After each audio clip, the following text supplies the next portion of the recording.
در دایره برگزاری سلسله مجموعی مشق‌های مشترک عملیاتی استراتژی جزء تام‌های تعیین شده قواهای مسلح تاجیکستان و روسیه بعد قبول اشاره جنگی و بانگ خطر طریق حرکتی با سرعت مرشی در وقت و ساعت معین گردیده موقعهای خود را در میدانهای شرطی جنگ که مشق‌های حربی سنبله، حامیان و حرب میدان مقرر گردیده است اشغال نمودند و موضعهای مدافعی را تحت نظارت قرار داده در منطقه های احتمالیت خطر به عملیات جنگی شروع کردند.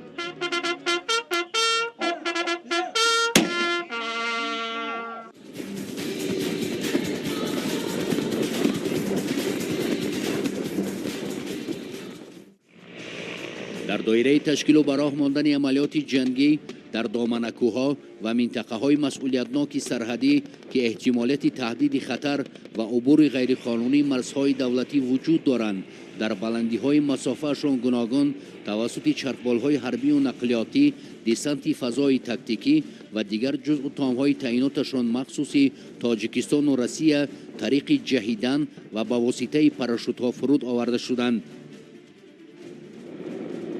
مشق‌های مشترک عملیاتی استراتژی در 3 مرحله جریان گرفته مسائل سنجش حالت آماده باشی جنگی قشون‌های گارنیزون خطلان در نقطه‌های جایگیرشوی، هماهنگی ساختارهای قدرتی مملکت ضمن دایر کردن عملیات مسلحانه حربی و اداره کردن جزء تام‌ها هنگام تهدید خطرهای واقعی مرحله‌های یکم و دوم تمرین‌های وسیع نظامی را در بر می‌گیرد.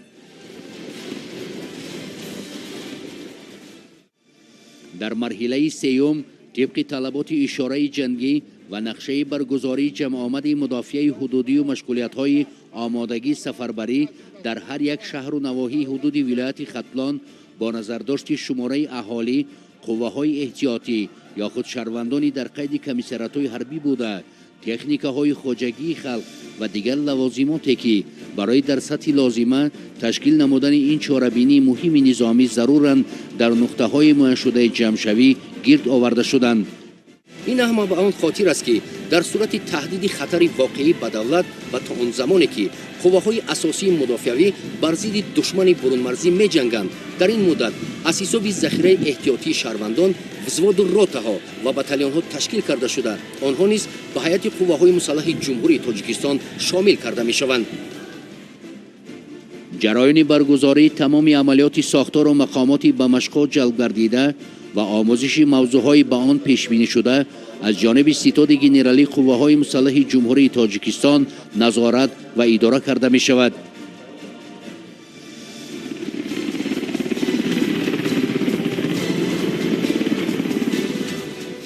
عین حال در میدان شرطی جنگ یا خود مشق‌های حرب میدان که طبق مطلب رزمایش نظامی منطقه احتمالیت خطرزا به حساب می رود جزء تام‌های تعیین شده تاجیکستان و روسیه برای در سطح بلند جنبست نمودن عنصرهای ضد تروریستی آمادگی همه‌جانبه می‌گیرند. در نظر است که مرحله نهایی مشق‌های مشترک عملیاتی استراتژی با جلب قوه و استفاده چرخبال و هواپیماهای مختلف جنگی، تانک و توپ، سلاح و مهمات مختلف حاضر زمان حربی و دیگر لوازمات مخصوص نظامی روز 23 اپریل سال روان در گارنیزون خطلان جنبست و نتیجه گیری کرده می شود.